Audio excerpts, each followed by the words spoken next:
Hi, welcome to our platform. This is Lorena, and today I'm going to show you how to use the student management function. Let's get started. First, let's go to the teacher's panel right here. Then we have to click on class management. Then we have to go to specific class. We click on this class, and then we click on add view students. And then we'll be able to see all the students that are in our class.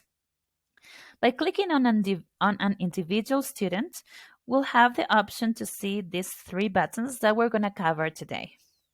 Clicking on the Edit button will give us the option to edit our students' information, such as their first name, last name, user ID, and group.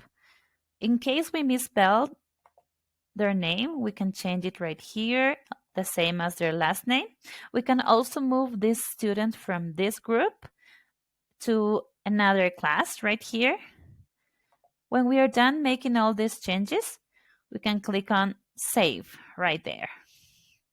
Clicking on the Usage Log button will give us the option to see this student's activity within the platform. We'll be able to see the time and the day in which the student logged in and the type of activity that the student worked on. You see, we have different activities right here. If we need to see an expanded view, we can click on this button right here and we'll have a longer login history. By clicking on the delete button, we'll have the option to remove this specific student permanently from our class. In order to do so, we have to enter our user ID, click on Yes, Delete Student, and the student will be permanently removed. If not, we click on Keep this student.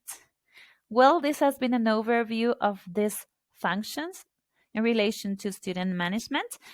So if you do have any questions, please send us an email at efl@ourstoryscape.com and we'll be more than happy to help you. Have a great day. Bye.